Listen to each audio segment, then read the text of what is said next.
Assalamualaikum warahmatullahi wabarakatuh. Perkenalkan, nama saya Nur Aziza Latifiyah, Program Studi Bimbingan dan Konseling Universitas Darul Ulum Jombang. Di sini saya akan menerangkan tentang bab sosiometri.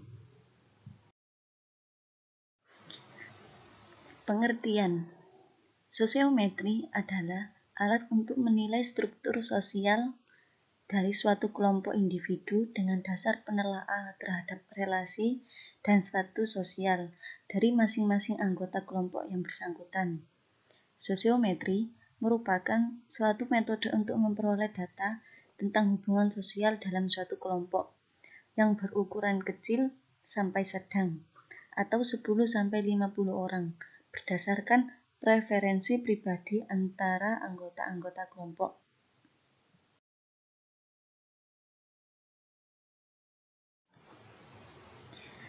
Tujuan sosiometri yaitu 1. Menentukan murid yang ternyata mempunyai masalah penyesuaian diri dalam kelompoknya. 2. Membantu meningkatkan partisipasi sosial di antara murid-murid dengan penerimaan sosialnya. 3. Membantu meningkatkan pemahaman dan pengertian murid terhadap masalah pergaulan yang sedang dialami oleh individu tertentu. 4. Merencanakan program yang konstruktif untuk menciptakan iklim sosial yang lebih baik dan juga membantu mengatasi masalah penyesuaian di kelas tertentu. Manfaat sosiometri yaitu memperbaiki struktur hubungan sosial para siswa di dalam kelasnya. Yang kedua, memperbaiki penyesuaian hubungan sosial secara individual. Ketiga, mempelajari akibat-akibat praktek sekolah terhadap hubungan sosial di kalangan siswa. 4. Mempelajari mutu kepemimpinan dalam situasi yang bermacam-macam. Yang kelima, menentukan norma-norma pergaulan antar siswa yang diinginkan dalam kelompok atau kelas yang bersangkutan. Selanjutnya, pembentukan kelompok dalam menentukan kelompok kerja atau pembagian tugas, yaitu 1. Untuk mengarahkan dinamik kelompok. Yang kedua, untuk memperbaiki hubungan individu dalam kelompok dan memberi bimbingan kepada setiap anak. Selanjutnya yaitu macam-macam sosiometri. 1. Sosiometri tipe nominatif. Dalam tipe ini, setiap individu dalam kelompok ditanyai siapa-siapa teman yang disenangi atau tidak disenangi untuk diajak melakukan suatu aktivitas tertentu, atau siapa teman-temannya dalam suatu pola hubungan tertentu.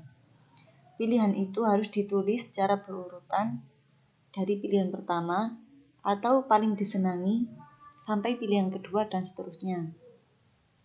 Yang kedua, sosiometri tipe skala bertingkat. Di dalam tipe ini menyediakan sejumlah statement yang disusun secara bertingkat, yaitu dari statement yang menyatakan hubungan yang paling dekat sampai dengan statement yang menyatakan hubungan yang paling jauh. Dalam statement, kepada individu diminta untuk mengisi nama salah seorang temannya yang hubungannya sesuai dengan yang dinyatakan tersebut. Ketiga, sosiometri tipe siapa dia. Dalam tipe ini menyediakan jumlah statement tentang sifat-sifat individu. Sebagian dari statement-statement tersebut mengungkapkan sifat yang positif dan sebagian lagi mengungkapkan sifat yang negatif. Kepada masing-masing anggota kelompok diminta memilih teman-temannya yang mempunyai sifat yang cocok dengan yang diungkapkan oleh statement tersebut. Data sosiometri. 1. Interaksi sosial. 2. Kontak sosial. 3. Tingkah laku sosial. Data tersebut merupakan sebagai tempat melatih dan membina siswa melakukan berbagai aktivitas sosial sekolah, dilengkapi dengan tata tertib sebagai normanya. Dilihat dari sisi ini, perilaku sosial merupakan prestasi yang harus dicapai oleh para siswa di sekolah. Salah satu alat ukur yang sering digunakan untuk hal ini adalah sosiometri. Data yang terkumpul merupakan hasil dari upaya kegiatan instrumentasi pengelompokan, yaitu 1. Data pribadi. Data pribadi ini data yang diambil secara perseorangan, terpisah dan berkelanjutan. Yang kedua, data kelompok. Data ini yaitu data yang menyangkut aspek tertentu dari setiap kelompok atau kelas tentang hasil belajar sosiometri. Ketiga, data umum. Data ini yaitu data yang bukan berasal dari siswa maupun kelompok, tapi dari luar kelompok atau informasi pendidikan, jabatan, lingkungan, dan sosial budaya.